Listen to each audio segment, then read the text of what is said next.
Hello, New Orleans. You're listening to the Sports Coma, your new #1 podcast on everything Saints, Pelicans, and a lot more. And now, here's your host, Big Q and the guys. What's up, sports world? You're listening to the Sports Coma with Big Q and the guys. Intense sport talk on the Pelicans, the Saints, and a whole lot more. It's August 31st. 2016, show number 13. We welcome y'all aboard. We appreciate y'all for joining us. We got a lot to talk about tonight. A lot of happenings that have been going on with the Saints. Almost like they got a crystal ball or a bug device or something going on over there. They obviously listening to us and the fan base and everybody is telling them that this team is not ready to go in certain aspects. They're going to get their butts handed to them. Tonight, we got live in the studio tonight. We got Mr. DC. He's live with us tonight. What's good, Sports Nation, Saints World? Mr. DC's live in effect. And on the phone, we got Mr. Blaxuede. How you doing, sir? What's going on? Left out Lamont in the building, baby. That's right. And we got the band together because we got a lot to talk about tonight. A lot of happenings happening. A lot of acquisitions recently happening. Based on the play of the previous game that the Saints had against the Pittsburgh Steelers when they got their butts handed to them. The first team defense got walked down the field. They got ran and passed over. And Sean Payton made the correct decision, despite the fact that they have certain cap discrepancies, I guess I could say deficiencies with the cap, but they were still able to do some things, and we'll address it. But before we jump into that, we're going to give a shout-out to our sponsor, shoptheposhlifestyle.com. You can go there and check out. They got great deals right now. They got a 5% sale going on, so you get 5% plus free shipping with purchases over $100. They have water filters, healing magnetics, healing crystals, clothing, books, DVDs, organic supplements, all kind of wonderful stuff for you and yours. So feel free when you can to go over there to Posh Lifestyle. Upgrade your lifestyle with the Posh Lifestyle. And remember, their slogan is love what you do. Also, before we begin our program, I like to say if you enjoy listening to the Sports Coma, we got a lot of fans across the world. We appreciate y'all for joining us and listening to our podcast. Thank you very much. And if you guys want to assist us to help grow our platform, you can by going to our SoundCloud page and looking for the donate to the Sports Coma with Big Q and the guys. And that link will take you into where you can donate to help our broadcast, our podcast grow even further. So we appreciate whatever donations you guys can get. And once again, thank you kindly for that. Now getting into tonight's discussion, tonight's program, kind of strange, man. A lot of things been happening there, fellas. Of course, the Saints made the cut down to 75. From 89, I think it was, not including the cut with Keenan Lewis, which I think probably by far is probably the biggest surprise cut still for me right now. Yeah. We had a few things, a couple of acquisitions as well, but one of the biggest stories was the acquisition of Paul Kruger, a guy that they brought in who they tried to get 3 years ago, but Cleveland outbid him. Had kind of up and down season in Cleveland. We also was able to land offensive lineman Khalif Barnes. I think he's an 11-year veteran. The last team he played for was the Oakland Raiders. 7 years. 7? Yeah, 7 years with the Oakland Raiders. 7 years with the Raiders. He played 3 years prior to that with Jacksonville. He was drafted by Jacksonville. Kind of a road grade guy, more of a run guard than he is a pass guard, but a pretty solid veteran at this stage of his career.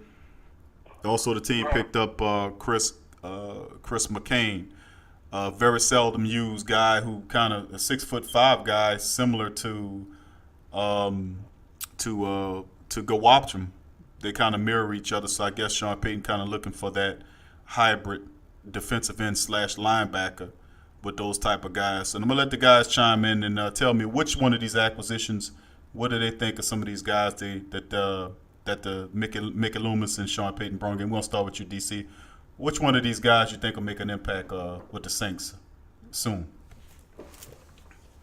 Well, I think the biggest guy to make an impact soon is because of his track record, and he actually had a season where he had 11 sacks recently would be Paul Kruger. He can provide the defensive pressure that we've been lacking on the defensive line. It's up and down and sporadic and all over the place. I don't know if he's going to be a starter at this point by him not really knowing our system and coming fresh into the team, but I know what he can do. He can come in on third down and be asked to just attack the passer. So I think he'll make a big impact. McClain from Miami would be probably the last on my list because he seems to be more of a project player.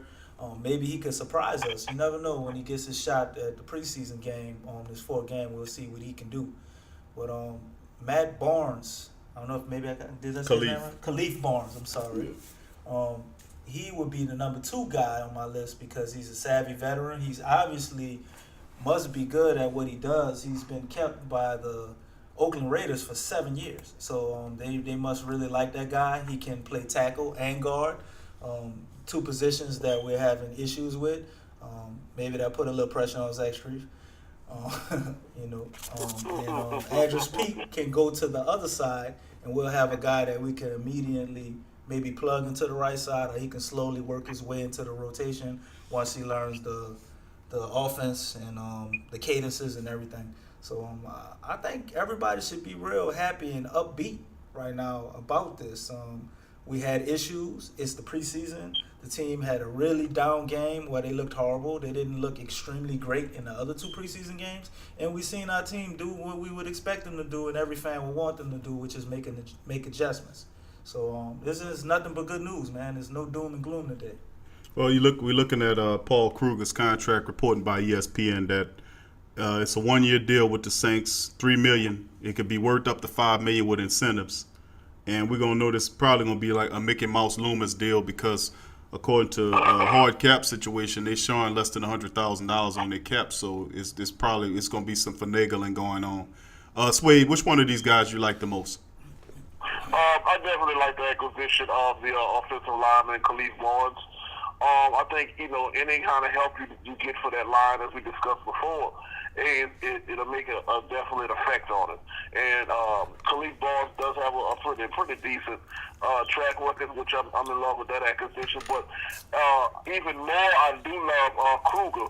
I think, as DC said, he's a proven vet, and he can manage to get some pressure on the quarterback. And I do feel with those with Kruger and the other guy, Chris McCain, that those guys have been brought in solely for the purpose of the absence of Mr. Rankin. And I'm pretty sure they were very unsatisfied with the defensive rush for the past, I think, 2 games that they had to go acquire those two guys. I don't know if the acquisition of McCain he's gonna fight with either Bali for a starting job, or they were just looking for depth, or anything. But I want to see the production of these people or these guys on the field and see what they can do. Well, that's a good segue because that was the next question we was going to lean into is what impact these 3 new veterans will have on the existing team. Now, obviously, we've been talking some time about Mr. Skates, and I've been warning everybody and telling everybody about Mr. Skates that he's going to be an issue, and I know Sean Payton been seeing it. You can't help but to see it if you study the film. It stands out pretty bad that he's always getting pushed back. Khalif Barnes is not a dude. He's a big guy, about 6'3", 320 something pounds. That guy ain't going nowhere. He's going he'll move you before you move him, and I think the idea was, according to what the sources are, that they're going to play Barnes at the right guard position next to Strief and move Andrews Pete, who we from a previous show, I remember we kidded about him playing right tackle, left tackle, right guard. And I said, what you going to do, put him at center? And then Sean Payton said, no, I ain't going to put him at center, smart ass. I'm going to put him at left guard. But be honest with you, if you guys remember, Andrews Pete, when Armstead was still hurt, they had Andrews Pete playing left tackle, and he was kicking ass at that side. He was playing real good at that left side. So I could see the logic in seeing that they feel more comfortable with playing him there. But DC, tell me, from your take, tell me who do you think what impact in terms of personnel what these guys have. Does this mean trouble for Kasimi Debali or Gawacham or Khalid? Well, we know Mr. Skates is in trouble. That's obvious. He damn sure. If Khalid Barnes makes the team, which he is, they signed a 1-year deal. So, and Calimente has a 2-year deal, and you still got Mr. Skates, Tim Lolito, on a 1-year tender deal that he signed. You know, is he in trouble? Well, we have a bunch of dead money, and I don't know. I haven't looked at the figures to see if we'll owe that guy some money, letting him go. But he may be in trouble. He may not have any playing time. Of course, he's played horrible, man. I mean, I don't see a reason to keep him around as a backup when you still have Calimente, who hasn't been great, but I don't think he's been as embarrassing as Tim Lolito. I think the acquisitions it's kind of a wild card and one from Miami. I don't know what we're gonna get out of this guy. He doesn't have much production, but everybody seems to like him, and he has a fiery attitude, and you always like that in a player, someone who can get people fired up. And they had a picture of him when they played New England. He's trying to squish Tom Brady's head. I thought that was pretty funny. He seems to be a character. Mm-hmm. But I think the offensive line and Paul Kruger, I put him 1 and 2 in my rankings of the player because Paul Kruger is proven recently of having close to what you would call almost Pro Bowl stats. But the offensive lineman from the Raiders, he also has been with the Raiders for several years, and he's filled in and had a few stars here and there, but he hasn't really started the whole time over there. But he seems to be consistent if they kept him around for 7 years as an insurance policy anytime they had an injury. So I would say those two guys are kind of like a tie, but I'm leaning more towards the offensive lineman because we need help bad on that line, man. And I feel like our pass rush is not great, but it's not horrible. And I think Paul Kruger and McCain also is there to impact the loss of Kakaha earlier this year, as well as Sheldon Rankins. So it's a combination of losing both of those players and trying to move guys around to get some unexpected production from them. All they have to do is come in and rush the passer. We just need them to get sacks. Sway, what say you? Is Kasim? I know Kasimi Debali is not in trouble. Gawacham possibly. Davis Toll possibly. Or is it room based on the injuries to Kakaha and Sheldon Rankins? What's your take on that? Anybody in trouble with these particular moves besides Mr. Skates? I couldn't really say no one's in trouble except Mr. Skates, except Skate Country. Skate Country. There you go. That's a better one. Skate Country. I don't know if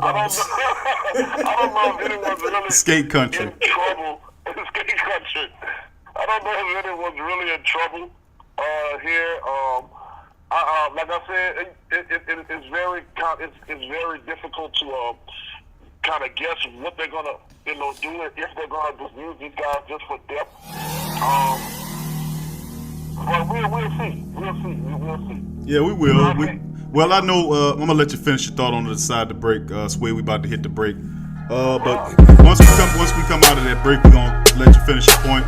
We also gonna address some other issues. We're gonna go down that list and talk about who got released, who didn't make the 75-man roster, and it's a couple of names in there. I don't know if you say any surprise names or whatnot, but we'll fill you in on that. Also, we'll talk about the situation dealing with Colin Kaepernick and the following situation. We'll give our spirited takes on what the whole world and went crazy over Colin Kaepernick's stance on where he's sitting and not standing for the anthem. But we'll cover it all and more on the other side of the break. Listening to the Sports Coma with Big Q and the guys.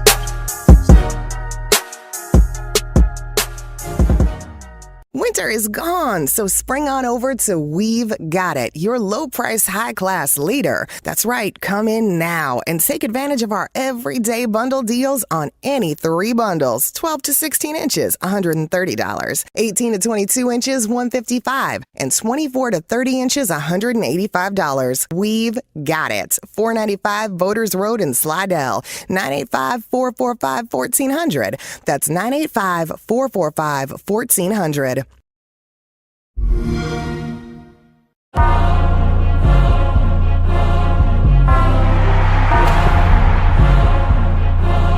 the flag in the world. I'm the flag in the world. I'm the flag in the world. Who you know that's better than me? Nobody. Be the playmaker. Madden NFL 16. Game not yet rated. Hey, I'm Paul, and I used to ask if you could hear me now with Verizon. Not anymore. I'm with Sprint now, because guess what? It's 2016 and every network is great. In fact, Sprint's reliability is now within 1% of Verizon. And Sprint saves you 50% on most Verizon, AT&T, and T-Mobile rates. So I switched to Sprint, and millions more have too. Can you hear that? Don't let a 1% difference cost you twice as much. Switch to Sprint today. What up, America? This Big Q from the Sports Coma, letting you know that you can follow us and the guys on Facebook, All Saints and Pelican fans, also on Twitter, Instagram, and YouTube, the Sports Coma. You can also download our podcast at podbean.com. So check us out for all the intense and entertainment talk on the Saints, the Pels, and a hell of a lot more. Only at the Sports Coma, you heard me?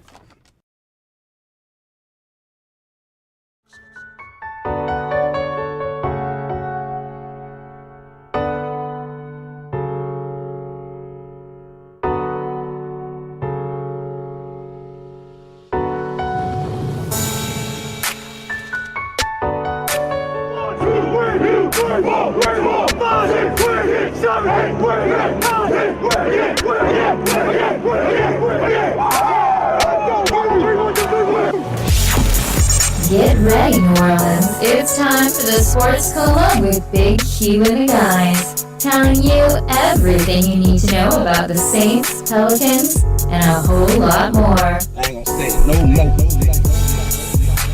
Welcome back to the Sports Coma, Big Q and the guys. Going to our second segment.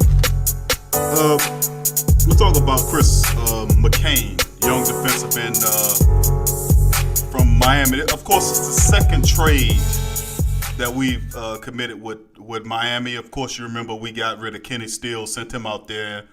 And, of course, we had a trade. We brought Daniel Ellerbe here from Miami. And now it's the second trade or so we swapping players with Miami. And I have to think that goes to the assistant GM, which is Jeff Ireland, who used to be the general manager out there in Miami, reaching back to his roots to grab this guy. Now, it's not much we could talk about with Chris McCain, except for he's 6'5", about 250 pounds. He looks like Gawachim. And I see it as merely a potential pick because they gave up a seven-round pick, conditional seven-round pick for him based upon his play obviously. We didn't give up too much for him, a seven-round pick, but then again, most of our seven-round picks turned out to be pretty damn good.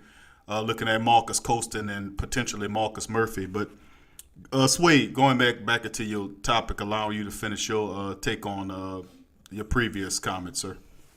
No, I mean, just pretty much saying about those acquisitions. I just want to wait till they get on the field and we can see, exactly what these guys are working with. But with the going back to the acquisition of Chris McCain, the defensive end from Miami, and now not to skip ahead into the subjects, but seeing that these guys got rid of Shaughnessy. Shaughnessy was a cut defensive end, and then you go and pick up what's the guy we were talking about, the defensive end, McCain. You're going to pick up McCain. Right. Maybe and with the loss of Kaha, they're really looking for somebody to plug in for that defensive end spot. And I just got to see what this guy can do on the field. I have to see for myself with my own eyes. Well, covering the rest of the cuts that happened this past couple of days, R.J. Harris, who I really like. I liked R.J. I think if R.J. was 6'6", 225 pounds, he'd still be on the team. Jared Dangerfield. They released another wide receiver, Jared Dangerfield. Didn't see too much out of him. Reggie Bell actually. I don't think he got no respect. No. No, he did not. No respect at all. Reggie Bell did pretty well. He caught a touchdown, so looked pretty solid. Just didn't make the cut. Hopefully, he'll land on the practice roster. Safety Jamal Golden, we didn't see much of him.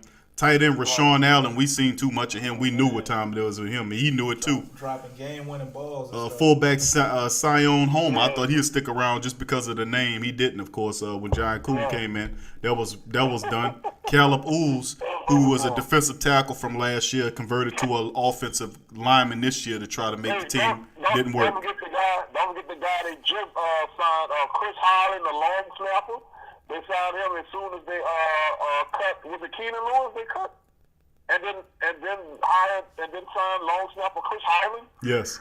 He didn't make the cut either. He's gone too. Dylan Lee, linebacker Dylan Lee, who showed a little promise on the special teams. He's out of here. Brandon Dixon, who was on the team for a couple of years. The twins split up. That was kind of a prophecy pick. We knew that the Dixon boys, I still think the brother's in trouble too. Trey Austin could upseat him because the other brother's playing safety. And Cyril Lemon. Cyril Lemon is another guy. Cyril Lemon. I knew he was sour about that. Hey, listen, fellas. All these guys being cut. Listen, man. This is good. This. You could be auditioning for other teams. You can end up on the practice squad. This is not the end. A lot of players, a lot of good players ended up going to practice squads and ended up making the teams. So keep your heads up. Don't worry about us picking at you. You could also wind up like C.J. Wilson, which is a defensive tackle that we cut, and then we immediately signed him back. That's right. See how things work around. So that's interesting too. That's right. They cut C.J. then brought C.J. back.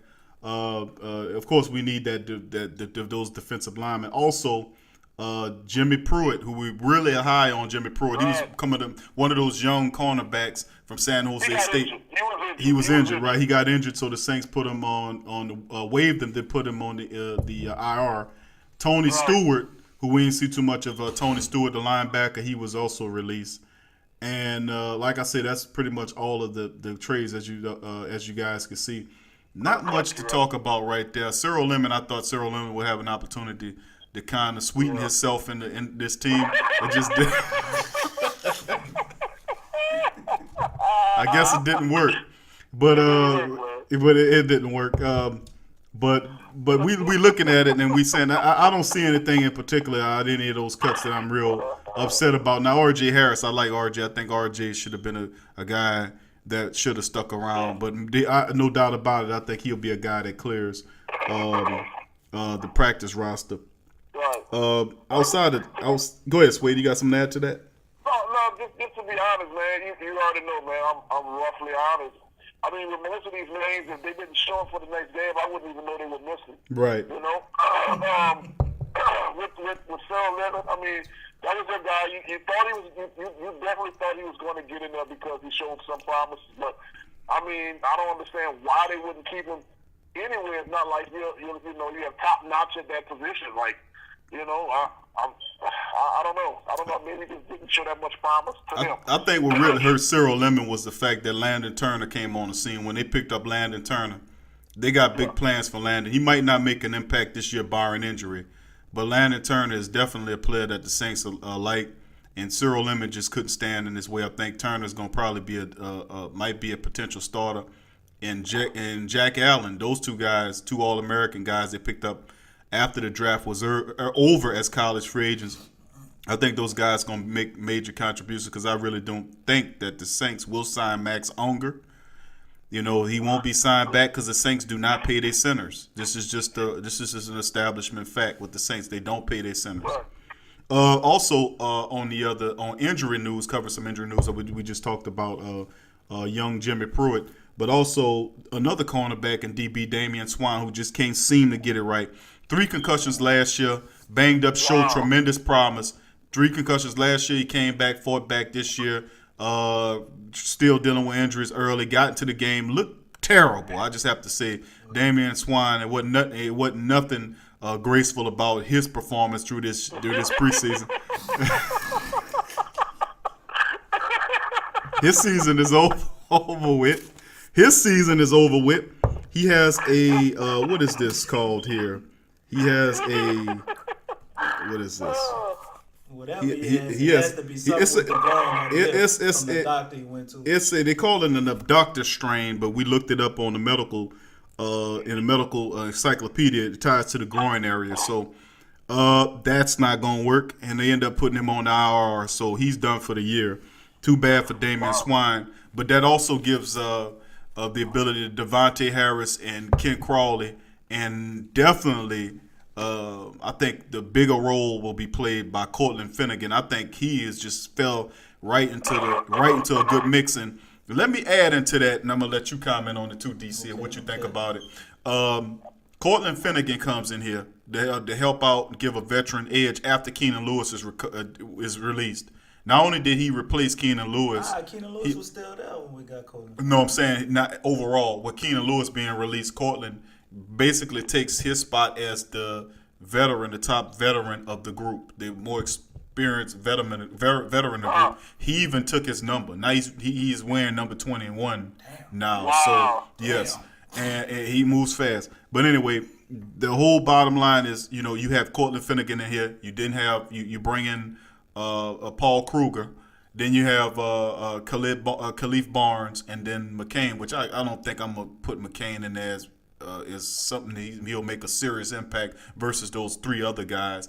But the Saints have done some things that I really didn't see too much that they usually do. Now, last year they brought Kevin Williams in toward the end of the preseason, and he just pretty much started the full season. I've never seen the Saints so proactive in their roster decisions. They usually just stand pat and be in a state of a delusion about their players' abilities. So I'm gonna ask you this, DC. What's your take on that new mindset? It appears, is that Mickey Mouse Loomis or is that Jeff Ireland? Like, how we had the correlation between we talked about with the Pelicans.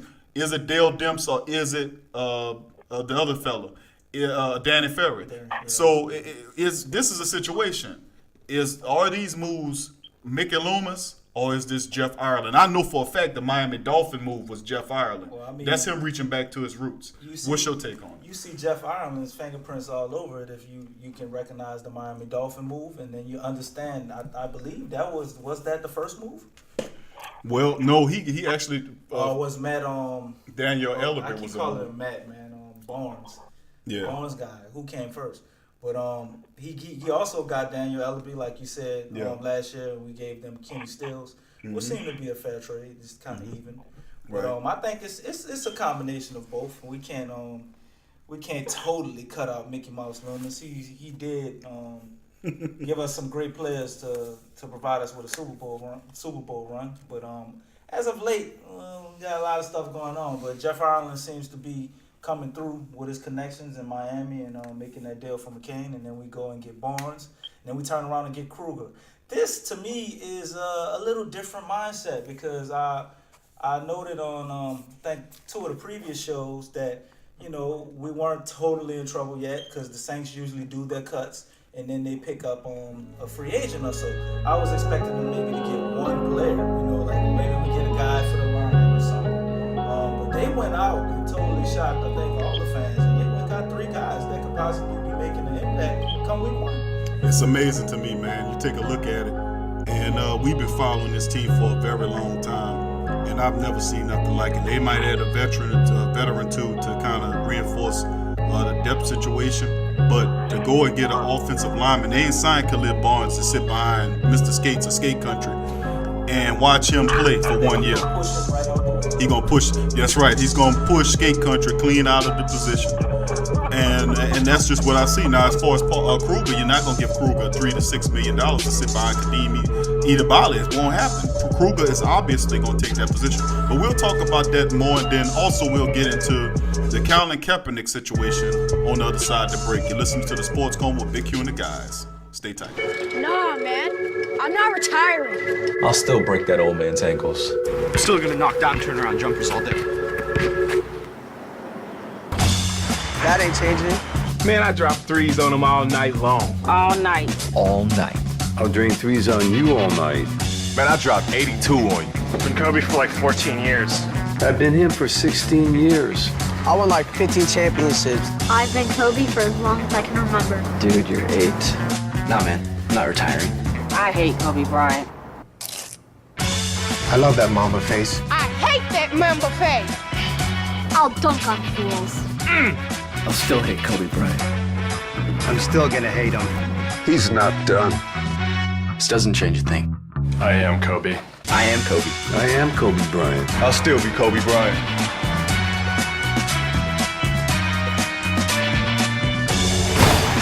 Product not yet rated.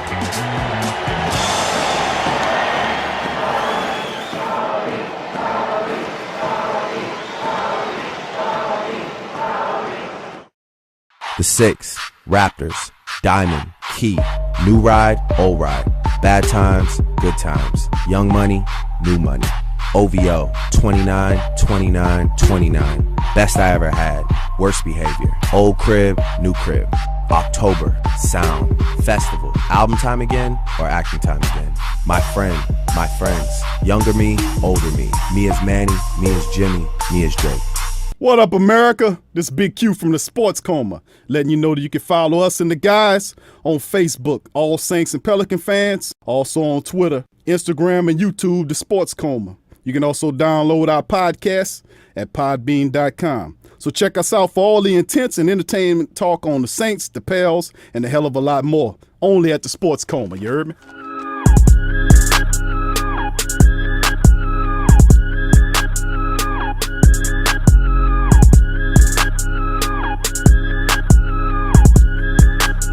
Welcome back to the Sports Coma with Big Q and the guys.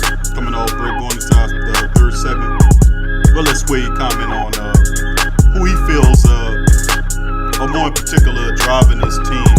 Mickey Loomis gets a lot of credit for his, credit and I guess criticism for how he handles a lot of those contract situations.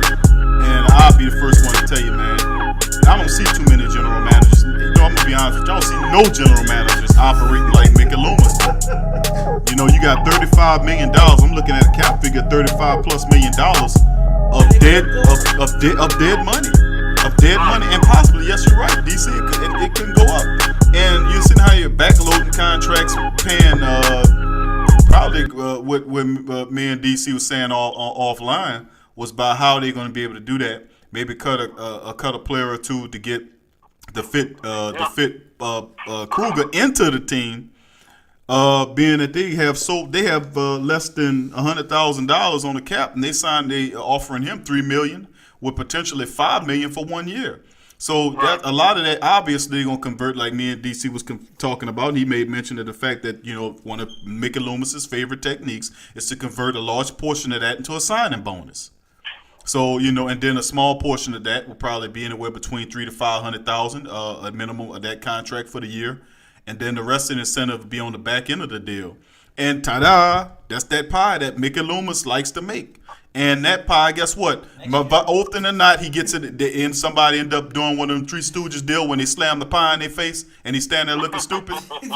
That's what happened when you got $35 million of back there. You know, I'm not even going to go into it, but Sway, comment on that. Who do you believe, to you, was more responsible with $35 million? We can do a lot of. We could have had Josh Norman. If we would have had that $35 million, and I'll just say this before we go, we would have had Josh Norman as a cornerback, and we wouldn't be talking about nothing. I'm just going to tell you, we would have been able to outbid the Washington Redskins for Josh Norman's services if we'd had that $35 million. Not only that, we would have the money right now to offer Drew Brees an extension, maybe 2-3 years. Right now, we would have the money to do these things, and we wasn't so cap restricted. But anyway, Sway, on a different point, what is your take on the moves that's been happening in terms of Jeff Ireland and Mickey Loomis? Who would you prefer to give the credit to? Well, I'm gonna definitely give the credit to the new guy, Mr. Jeff Ireland. I mean, we've been here long enough to see Mickey Loomis work. Like you said, we could have used money to get Josh Norman. He also was in bid one time with the guy from the Raiders, the cornerback, the Pro Bowler. You know what I'm talking about? Ngaga. Asamoah. Asamoah. Yeah. Nnamdi Asamoah.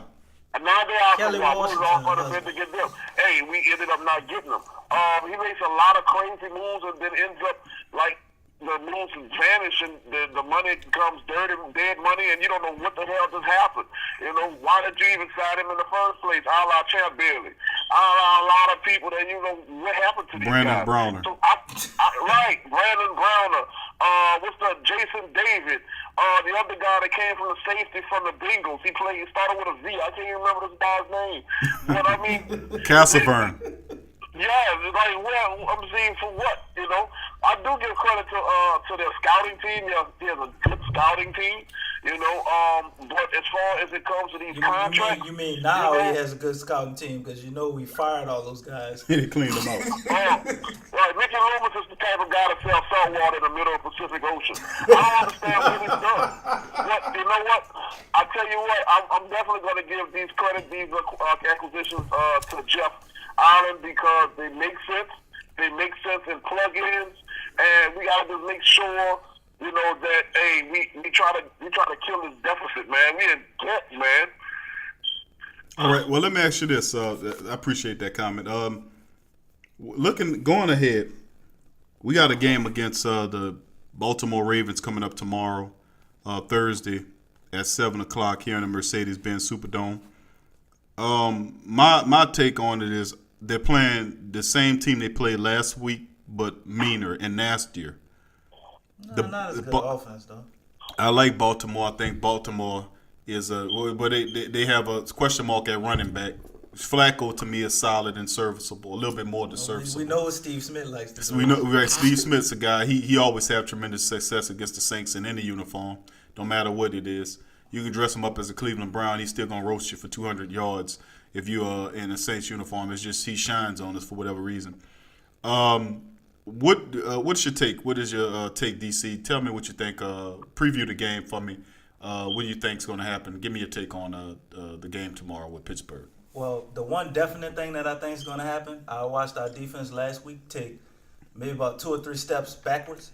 I think they're going to regain all ground. I've been hearing a lot of interviews from the guys in the locker room, and they have seemed to brush off what happened to them last week against the Pittsburgh Steelers. I would want to forget that too.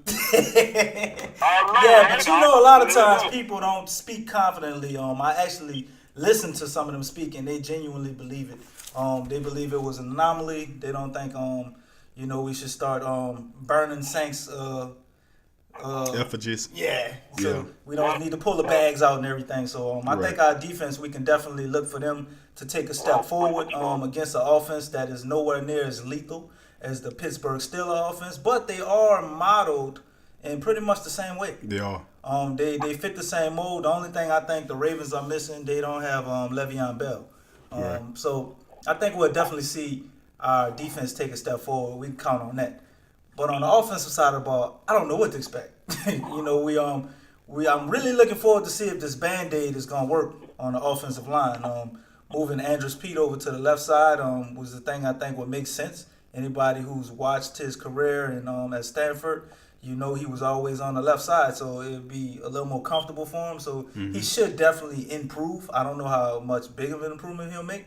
And if we're going to go ahead and roll Mr. Skate Country out the way, I'm sure that'll buy us a sack or two. Maybe stop one turnover. So we hopefully can look for the offense to improve, but I'm not going to put a whole bunch of stock in this last game far as what we're going to see, because it's the 4th and final preseason game, and usually the 3rd game was the dress rehearsal. But I think this game here, the offense may play good, and I think Sean Payton wants to leave them out there to build confidence to go into week 1. I mean, just because we're playing our starters doesn't mean the other team gonna feel like they have to. Right. I think, but you're right on that. There was a report, the sources indicating that Sean Payton will play the starters, the first team, in extended minutes in the fourth quarter, which is kind of a new thing because most coaches usually rest those starters in anticipation in week one. Sway, what's your take on the final preseason game? What do you think is going to happen against Baltimore? Well, if they play like they played last week, they're going to run the Saints clean off the field. That's what I definitely believe. But what I am kind of confused with keeping Breeze in the game that long and gambling his health. Because let's face it, fellas, if Breeze goes down, our chances get dim. Even though I do like McCown, I am not as certain as him holding the whole season on his shoulders. About 5-6 games, maybe. Right, like 5-6, possibly a hopeful 7. And with the Saints, like I said, if they play like they played, if they come out like they played last week, it's just not going to look good, man. And I noticed they went against all AFC teams. I guess not to really show too much to the NFC. And with the Ravens being built just like Pittsburgh, they're going to have a lot on their hands because, remember, our first team last week, they sucked ass too. Yes. All right? And they didn't show up at all. And Flacco is not your top-notch quarterback, in my opinion, but he can still get the job done. Yeah. Especially with receivers like Steve Smith, and you have Torrey Smith out there, and you're going to have Bernard Pierce out there, man. These guys not playing with you. On defensive side, you're going to have Terrell Suggs and guys like Jimmy Smith and Chris Canty. And so, C.J. Moses. So they have to be on their toes, and we'll see a lot. They can show us a lot. A lot will be said tomorrow. Ben Watson left the Saints and signed with Baltimore, a 2-year deal with Baltimore. He got injured. He had a muscle tear. He's done for the year. So that's bad news for Ben. Really like Ben. I thought Ben. Well, I thought Ben, if starting for you, you had problems if Ben Watson was your starting tight end because he was toward the end of his career. But as a guy that was a support player, I definitely would like for Ben Watson to have stayed here over Josh Hill. I think Josh Hill is pathetic. That's just to be nice. That's the nicest word I can come up with right now. And then I'm gonna have to come up with a nickname. I'm gonna have to come up with a nickname for Josh Over the Hill because I don't think that dude has any kind of opportunity to really show us anything. He shows in spurts and plays, and like you said in the previous broadcast, Swayed about Chris Manhertz. You was really high on him, and I think Chris Manhertz, I like him too. He got a basketball background. He's a guy that kind of mirror his game after us Antonio Gates. Hey, Q, they didn't cut him yet. They did not cut him. No, I think Manhertz is going to be all right. I think he's going to be fine.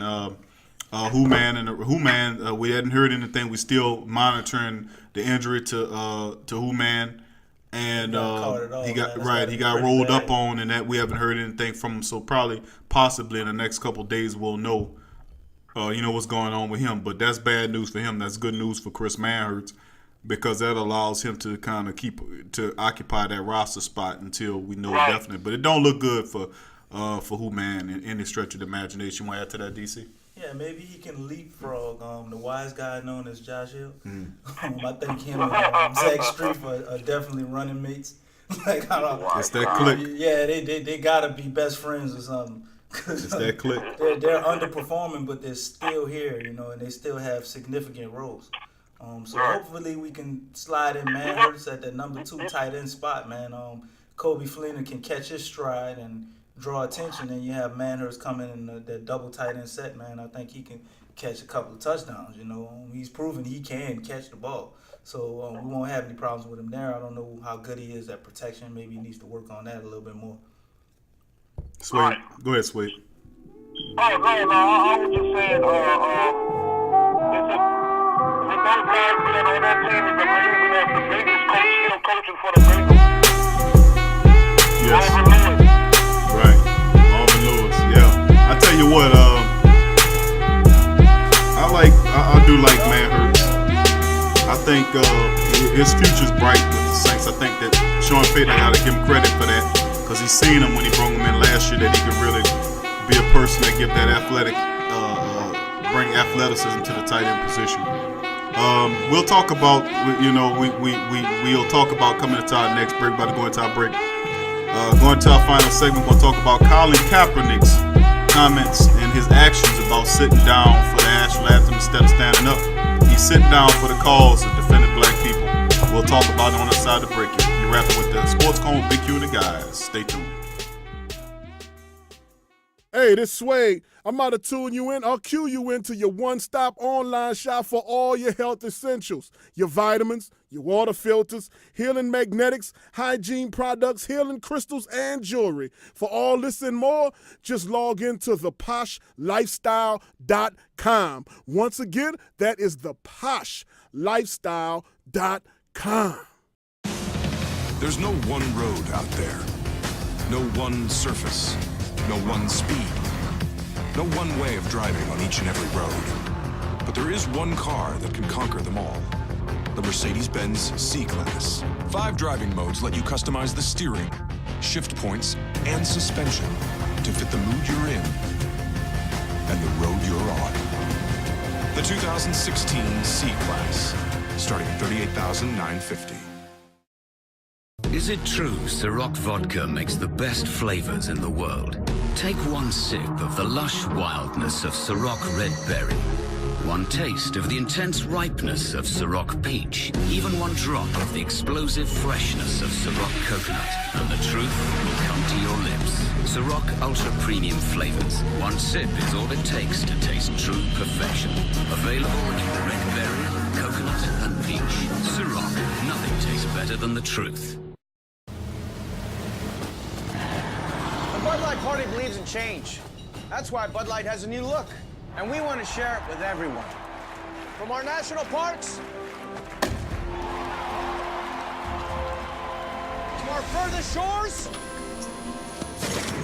jackpot, to your living room. Look under your seats! Still the same refreshing Bud Light with a new look.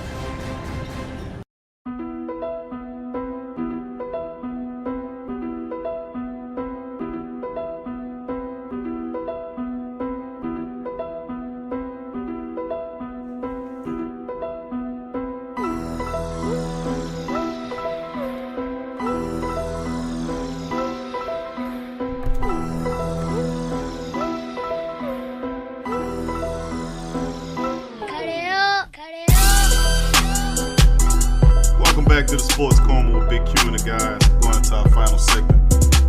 We talking about Colin Kaepernick's comments he made directly affiliated with the police and young black men being shot down by the police. Well, Boomer Esiason said that he was one of the worst athletes that he ever known. There had some comments called him, a lot of commentators called him stupid. Called him a traitor. Donald Trump said he should find another country.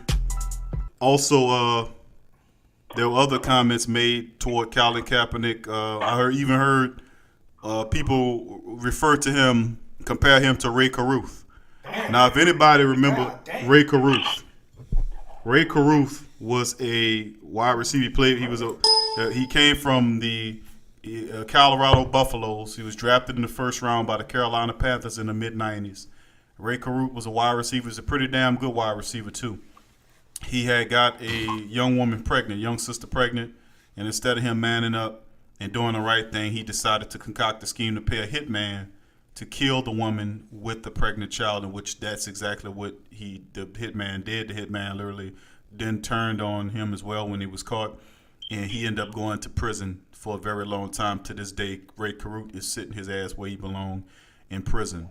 But I think it's asinine to compare Colin Kaepernick, a guy that's just standing up for his beliefs, to a murderer as Ray Caruth. Some people take it a little too far, but let's listen to a few comments by Colin Kaepernick and saying from his word, from the horse's mouth, what's really going on.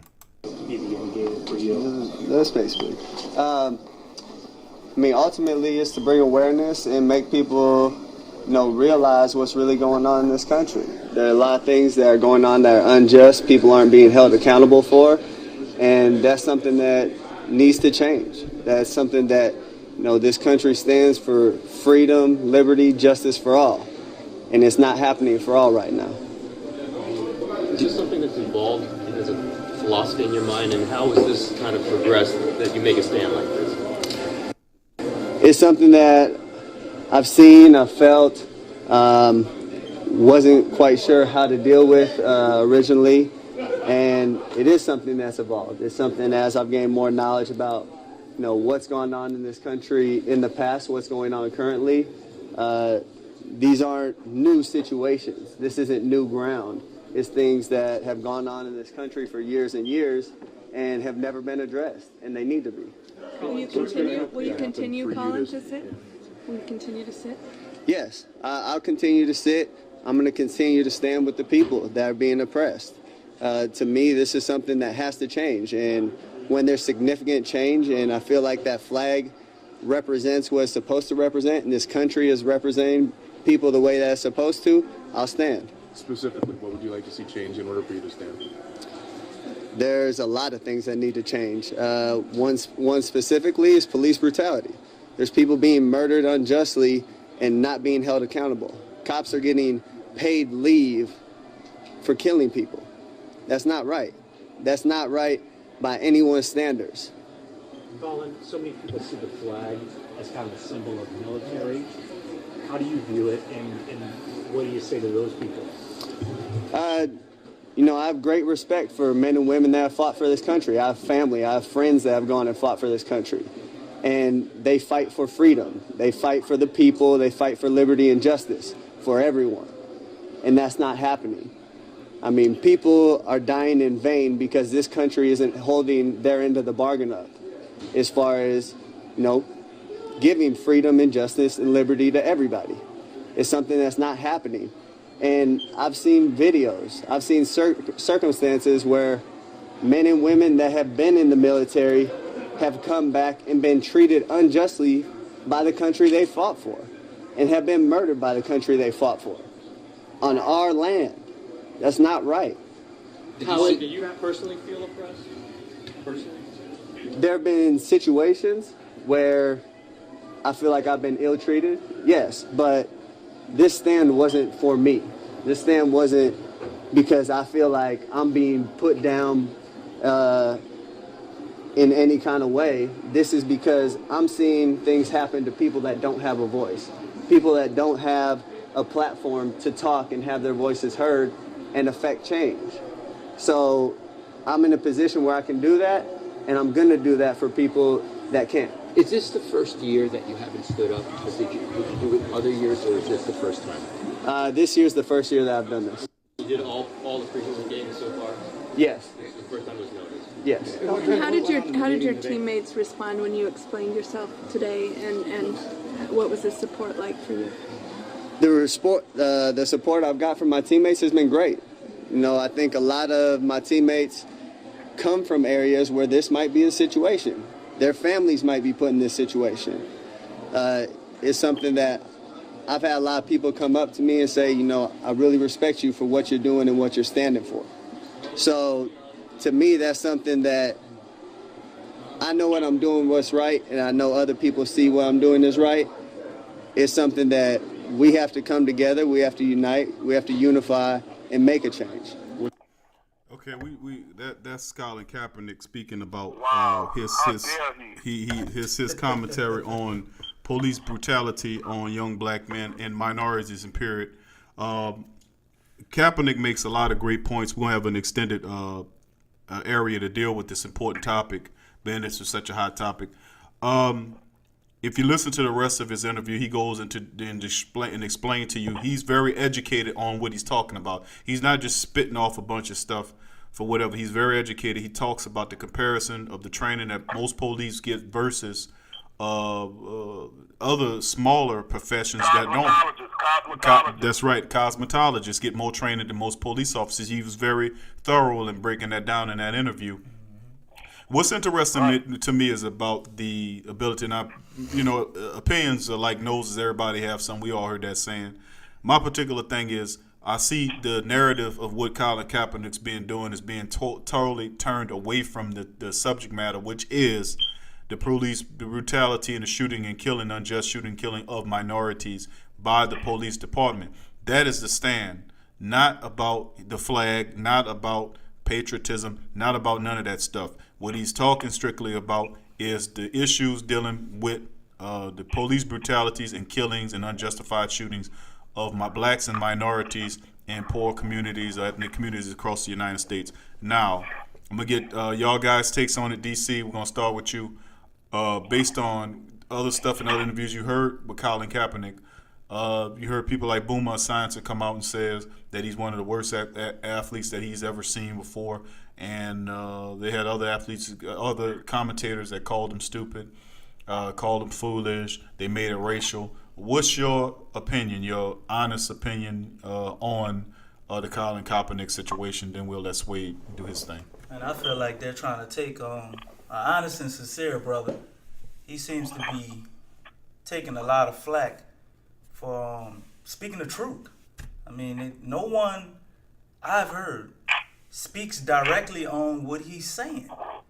Everything is about him disrespecting the flag, not standing for our national anthem. And I don't understand how you can disrespect the flag. A flag is not a living entity, for number one. But this is the whole narrative. They've taken what he's speaking on and completely turned it around and make it such a nonsensical topic to make everything that he's speaking on totally null and void.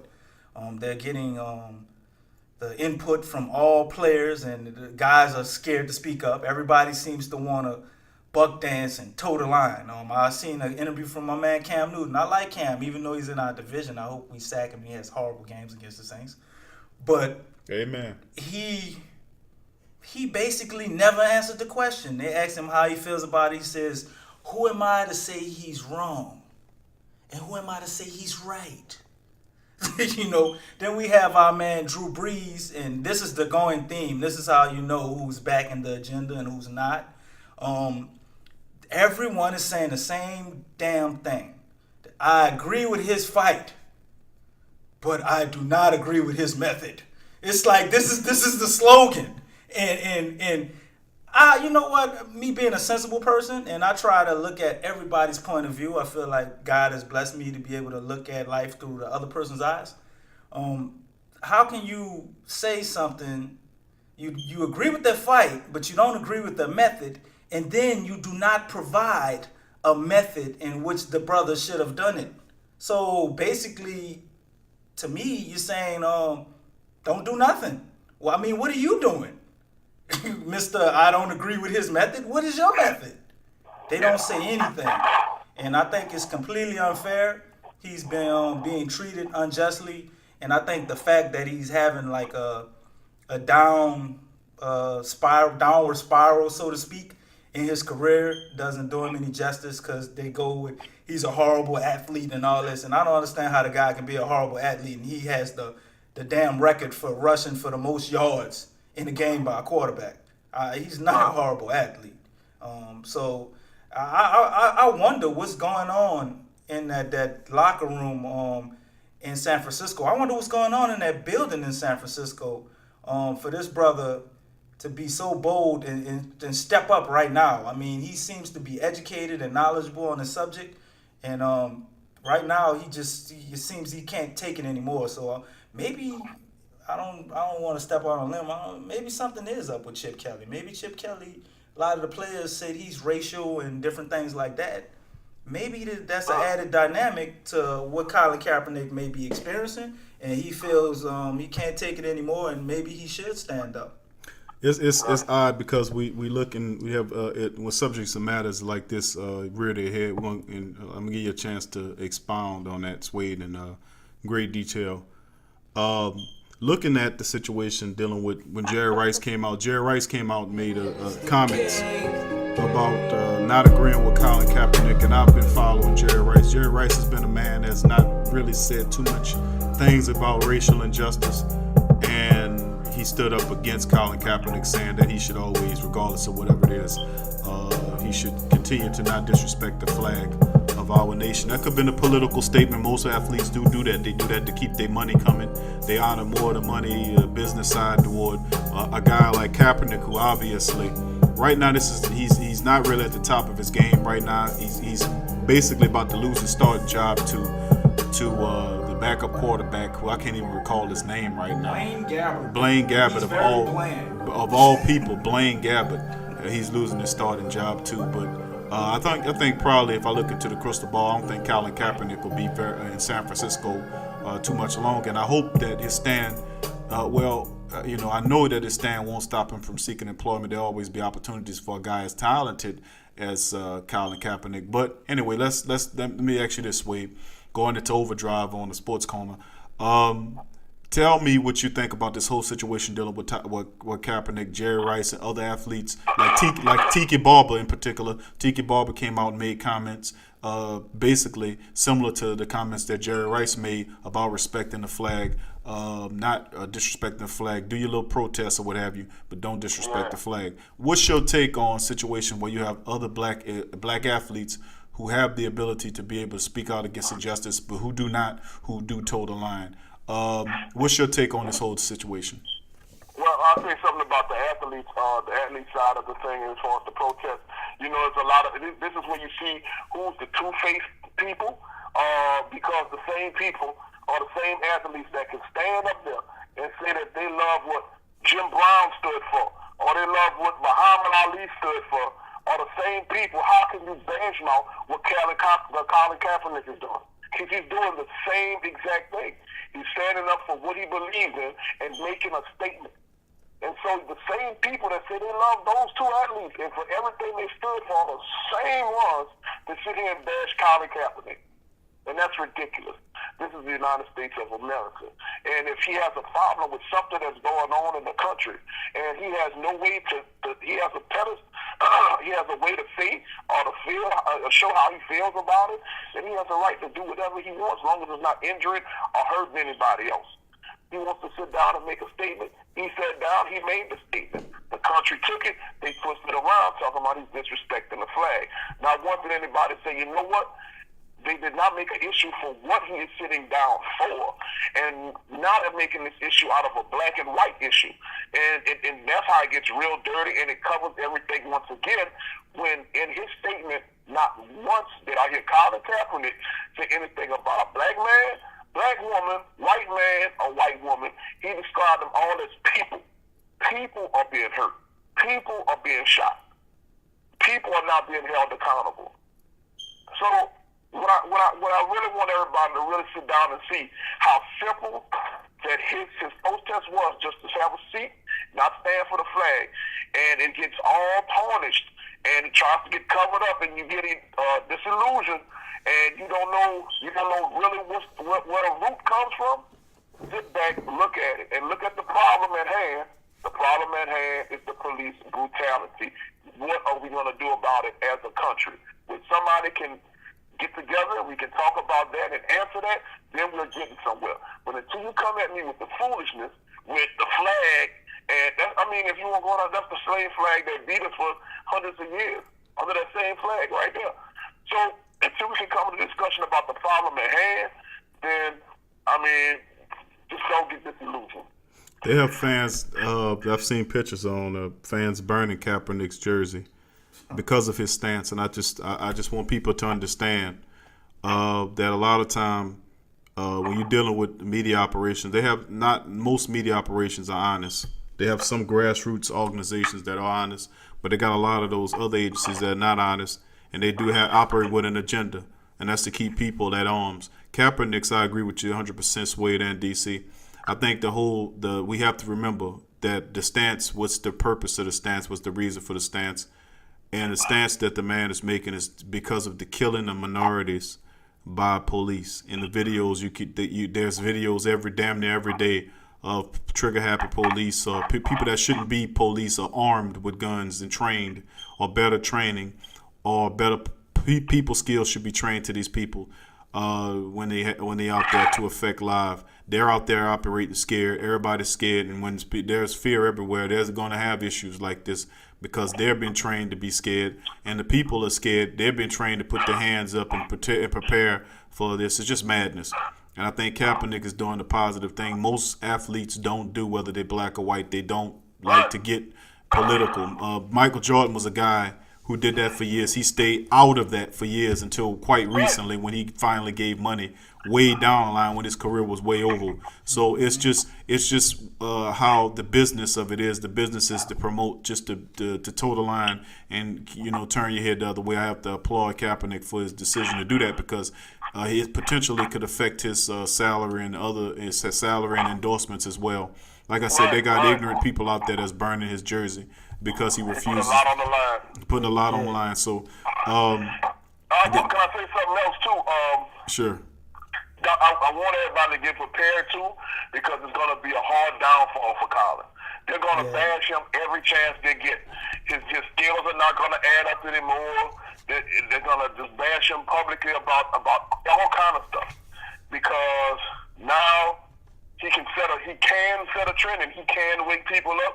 So it's time to break him down. So just watch the breakdown of Colin Kaepernick, media wise. Well, I also want to say something. Go ahead, DC.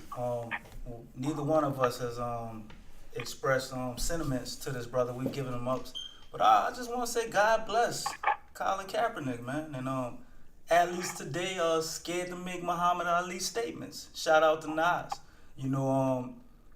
Nobody's doing that, man. The only people that I've heard that spoke up for this brother that's an athlete, there's probably entertainers doing it, but no athletes, man, other than Jim Brown and Kareem Abdul-Jabbar. Both of those brothers back Colin Kaepernick, and we have a lot of players that play, man, and I know they idolize these brothers. I don't know why they feel the need to be so afraid to speak up, because it's power in numbers. If y'all all speak up, they can't tear everybody down, but you isolate this guy for speaking the truth and leave him on an island all by himself. It's the house nigga effect. Excuse my French. He's not going to say anything. He's happy with his millions, and they're happy with the houses and the cars, and they're not worried about the oppression that's going on outside of there. When if they would understand that, even though you jump into your $107,000 car, when you leave that house and get in the street, guess what you are? You're a nigga, straight up. And I'm just being honest here.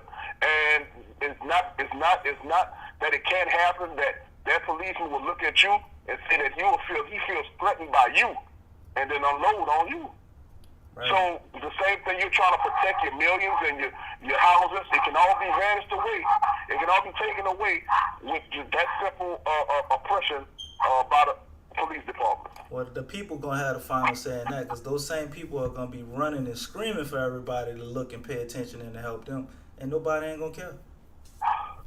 That's quite true. Well, we're gonna keep a track on this Colin Kaepernick situation. It might not be Saints or Pelican news, but it's close enough to us. When the Sports Coma will cover important news, sport related. Sometimes even much talk about entertainment if it's tied to sports news items. We're not afraid to talk about that. You understand? And I don't think you should either. That's the show tonight. We had an extended version because we had a very popular and very important subject toward the end of the show we had to cover. But like I said, if you enjoy listening to the Sports Coma with Big Q and the guys, feel free to donate to us. You go on our SoundCloud page, SoundCloud / the Sports Coma, and locate that donation banner, hit it, and go ahead on and donate $1, whatever you can, straight from the heart. You can also go to the Posh Lifestyle, shop theposhlifestyle.com. That's life spelled with a Y. You can go there and find a donation banner. It's a red banner. As soon as you pop up on the screen, you can hit it and donate that way. It's two different ways to make it very convenient for you to donate, to build our platform so we can continue to go ahead strong and continue to reach the great and magnificent and smart, brilliant fans that follow us on a daily basis. We respect what we do. We love what we do, and it shows. So once again, I'd like to thank all our fans across the nations, Switzerland and other few nations I forgot to give shouts out to as well. But thank y'all for signing us, listening to us. We respect y'all. We appreciate y'all. And please stay tuned. Tomorrow we'll be covering the Saints contest. They play the Baltimore Ravens in the Mercedes-Benz Superdome at 7 o'clock Thursday. We'll have the post-game show. We'll cover the stats and facts and give our takes and see what happened and how to do. Hopefully I won't be doing no Saints bashing tomorrow. Well, let's hope that the newest additions will get an extended look at those guys, and Ronnie hopefully they Parker, help us out. Right, we're hoping. But that's the night for us, and we appreciate y'all listeners from just at the Sports Coma with Big Q and the guys. Have a safe and beautiful night. Peace.